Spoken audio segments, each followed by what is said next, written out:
Solutions point one के YouTube channel पर आपका हार्दिक स्वागत है। प्रिय छात्रों, जैसा कि हम पहले के वीडियो में भक्ति काल से संबंधित 4 धाराओं के क्रम में आज चौथा और अंतिम काव्य धारा कृष्ण काव्य धारा या कृष्णाश्रयी शाखा के बारे में हम आज पढ़ेंगे। तो आइए शुरू करते हैं आज की हम वीडियो। हम पहले प्रश्न से बात करेंगे। पहले प्रश्न में हम देखते हैं, प्रेम वाटिका काव्य कृति किसकी रचना है? तो ये रसखान की रचना है। नायिका भेद आधारित ग्रंथ रसमंजरी के रचनाकार कौन है? नंददास।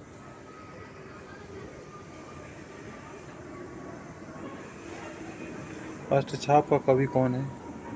अष्टछाप का कवि सूरदास जी हैं। कृष्ण भक्ति धारा के कवियों में शामिल नहीं है नाभादास जी, शामिल नहीं है।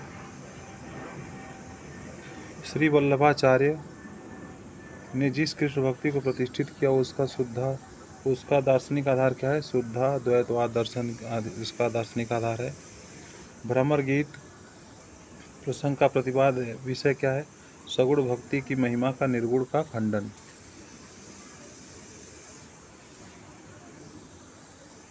भ्रमर गीत का उपजीव्य ग्रंथ कौन सा है?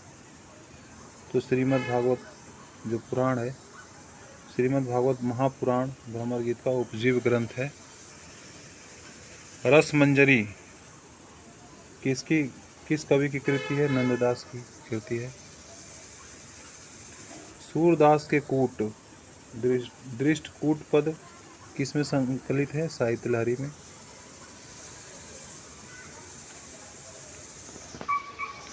श्रृंगार और वात्सल्य रस का सम्राट किस कवि को कहा जाता है? तो सूरदास को कहा जाता है।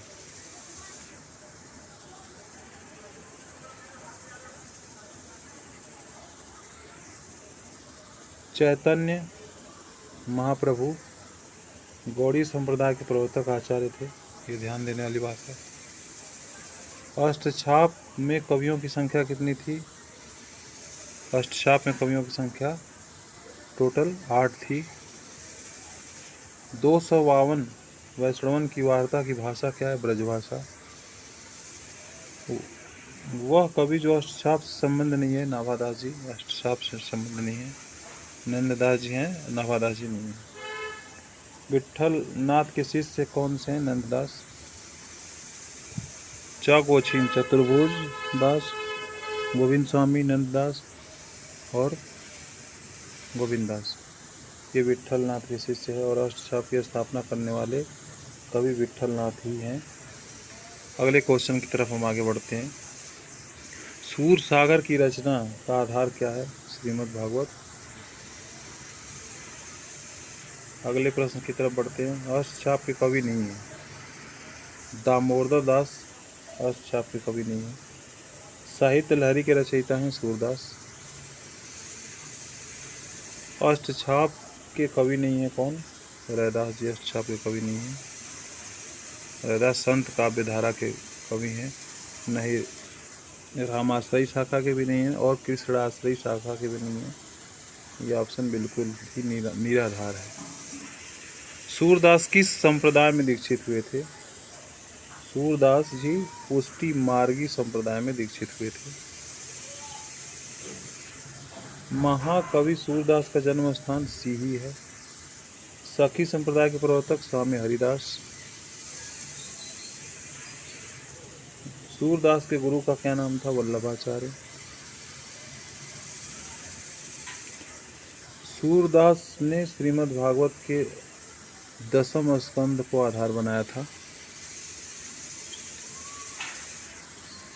हित राधा वल्लभ संप्रदाय का प्रवर्तन किसने किया था? हित हरिवंश ने।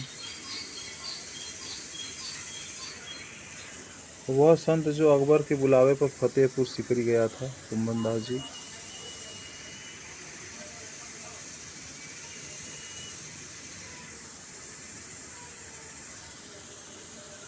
भ्रमर गीत सूर सागर के भीतर एक सार तत्व है, यह कथन किसका है? आचार्य रामचंद्र शुक्ल जी का। अवधी भाषा का कवि नहीं है नंददास जी, अवधी भाषा कवि नहीं है, ब्रजभाषा कवि है ये। वह कवि जिसकी गणना हस्तछाप के कवियों में नहीं की जाती, नरोत्तम दास जी।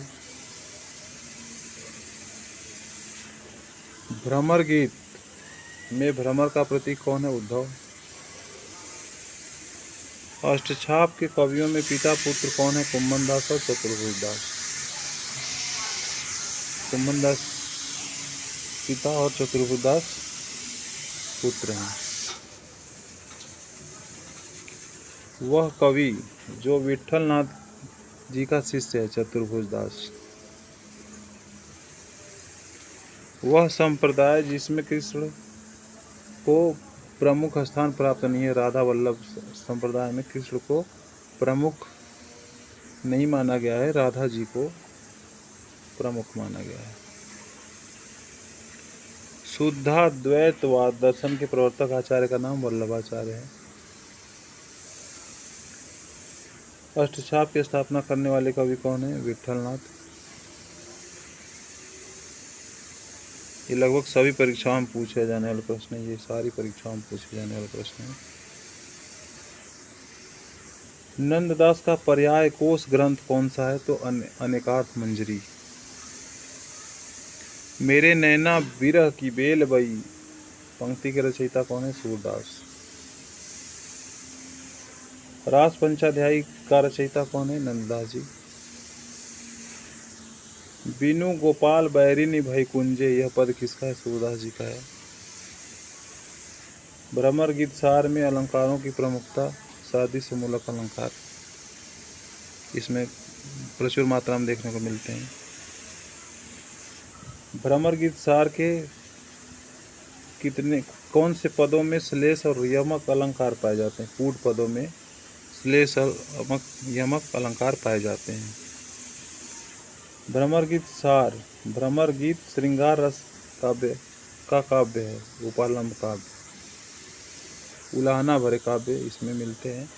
भ्रमर गीत सार, भ्रमर गीत श्रृंगार रस का काव्य है, इसमें कौन सी भावना मिलती है, तो उपालंब काव्य, इसके अंदर अवहेलना की भावना मिलती है।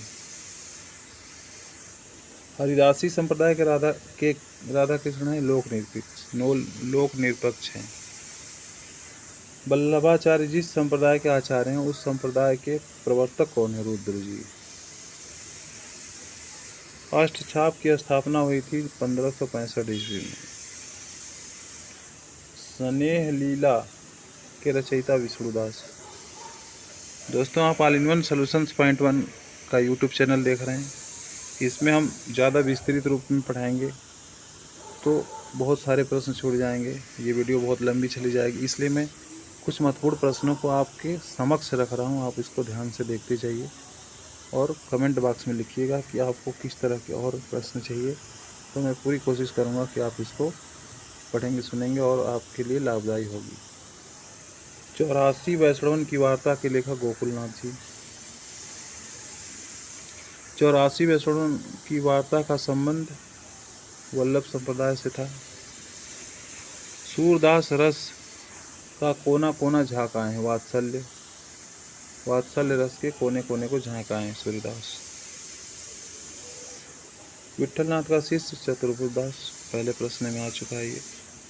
रास पंचाध्यायी लिखी गई है रोला छंद में।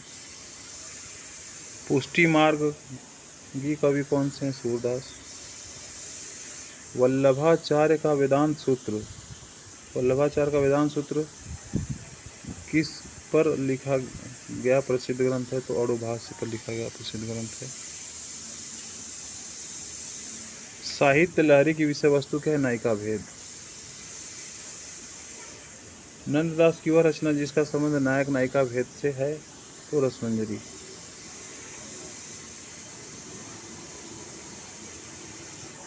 अष्टछाप के कवियों में प्रथम नियुक्त कीर्तनकार कवि कौन था, तो कुम्मदास जी थे। उज्ज्वल नीलमणि के रचयिता कौन है, रूप गोस्वामी जी। वल्लभाचार्य द्वारा रचित ग्रंथ का नाम अणुभाष्य। नंददास संबंधित हैं कृष्ण काव्य भक्ति धारा से। सूर की रचना नहीं है, रास पंचाध्यायी सूरदास की रचना नहीं है। कृष्ण भक्त कवि नहीं है, तुलसीदास जी कृष्ण भक्त नहीं है बल्कि राम भक्त कवि हैं ये। 84 हित 84 के रचयिता कौन है? तो हित 84 के रचयिता हित हरिवंशी। वह कृति जिसको सूरदास ने नहीं लिखा है, दोहावली। दोहावली को श्री कृष्ण जी ने नहीं लिखा है, सूरदास जी ने नहीं लिखा है।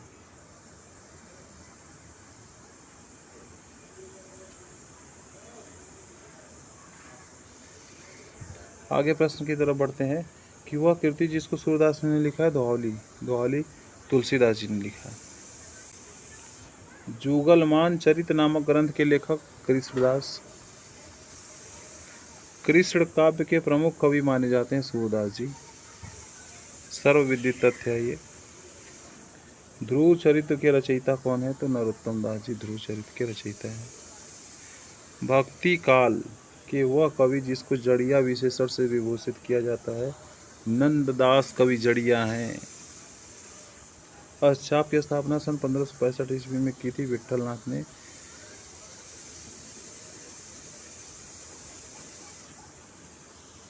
चौरासी वैष्णव की वार्ता और 252 वैष्णव की वार्ता मूल रूप से जीवन वृत्त रचना है। तत्वदीप निबंध के रचयिता वल्लभाचार्य। सुदामा चरित्र के लेखक नंददास। अष्टछाप के अंतर्गत न पढ़ने वाले कवि का नाम सुंदरदास। चित्त स्वामी कवि हैं अष्टछाप धारा के, चगोछिन चित्त स्वामी वल्लभाचार्य के शिष्य। अष्टछाप के प्रमुख कवि नंददास किसके शिष्य थे? विठलनाथ के। चित्त स्वामी विठलनाथ के हैं।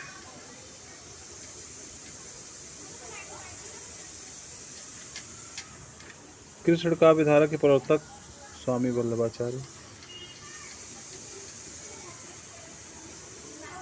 सूरदास को पुष्टि मार्ग का जहाज किसने कहा? विठलनाथ ने। हम अगले प्रश्न की तरफ बढ़ते हैं और ये आज की आखिरी स्लाइड जो आपके लिए बहुत ही महत्वपूर्ण और रोमांचकारी साबित होने वाली है। तो आइए शुरू करते हैं यहाँ से भी। नंददास की रचना कौन सी नहीं है? दान लीला नंददास की रचना नहीं है। भ्रमर गीत का वैशिष्ट्य क्या है? उपालंब काव्य में उद्धव गोपी संवाद। उलाहना दे रही हैं गोपियाँ उद्धव से कृष्ण को याद करते हुए। पुष्टि मार्ग की स्थापना किसने की थी? वल्लभाचार्य जी ने। मीराबाई के पदों में मुख्य रूप से अपूर्व भाव, विवलता, आत्मसमर्पण और भगवत विरह की पीड़ा की उत्कट अभिव्यक्ति देखने को मिलती है। अगले क्वेश्चन की तरफ बढ़ते हैं। अष्टछाप के एक कवि हैं कृष्णदास, सुकुपक्री, ये सब वल्लभाचार्य के शिष्य हैं। कृष्ण काव्य का अधिकांश साहित्य मुख्यतः ब्रजभाषा में लिखा गया है। सूरदास की अधिकतर रचनाएं ब्रजभाषा में लिखी गई हैं। सूर सागर किस भाषा में लिखा गया? तो सूर सागर भी ब्रजभाषा में लिखा गया है। नंद ब्रज लीजे ठोंकी बजाई पंक्ति। नंद ब्रज लीजे ठोंकी बजाए पंक्ति सूरदास की है। और अगले क्वेश्चन की तरफ बढ़ते। सुदामा चरित रचना किसकी? नरोत्तम दास की। सूरदास कृष्ण भक्ति के संप्रदाय में दीक्षित थे। सूरदास वल्लभ संप्रदाय में दीक्षित थे। तो दोस्तों आपके लिए है आज की महत्वपूर्ण वीडियो। आप लोगों ने इसे बहुत ध्यान से सुना होगा, मुझे पूर्ण विश्वास है। और आप लोगों के परीक्षा की दृष्टि से बहुत महत्वपूर्ण प्रश्न थे। लगभग सभी महत्वपूर्ण प्रश्नों को ही मैंने इसमें लिया था। और ये वीडियो ज़्यादा बड़ी ना हो इस वजह से हमने इसको शॉर्टकट में थोड़ा जल्दी बताया हूँ। तो इसके लिए आप लोग बुरा मत मानिएगा। ये वीडियो बहुत लंबा ना हो इसलिए मैंने इसको जल्दी सारे प्रश्नों को ही बताया। और अलग से वीडियो हम बनाएंगे हर टॉपिक पे अलग अलग से और भी। तो आज हमने आप लोगों के लिए भक्ति काल के चारों धाराएं, संत काव्य धारा, सूफी काव्य धारा, राम काव्य धारा और कृष्ण काव्य धारा को पूरे अच्छे तरीके से पढ़ाया है आपको। तो आप अगले वीडियो में आपको अमृति काल से संबंधित रचनाओं एवं रचनाकारों के बारे में पढ़ाएंगे। तब तक के लिए हमें आप इजाज़त दें। आप लोगों का बहुत बहुत थैंक्स जो आपने इतने समय से इस वीडियो को देखा। और दोस्तों, इस वीडियो को देखने के बाद सब्सक्राइब करना आपका काम बनता है। आप सब्सक्राइब कर लीजिए ताकि आपको अगली वीडियो भी देखने को मिले और आप अच्छे से अपनी तैयारी जारी रख सकें। तो ये चैनल का नाम है all in one solutions point 1। ये आपको तुरंत सर्च करने पर मिल जाएगा और आपके लिए मैंने 90 वीडियो डाल दिए हैं। आप इस वीडियो को देखेंगे तो आपको लगेगा हाँ, ये चैनल हमने सब्सक्राइब किया है और ये आपके काम के लिए बहुत ही लाभकारी सिद्ध होगा। तो तब तक के लिए धन्यवाद। नमस्कार, जय हिंद, वंदे मातरम।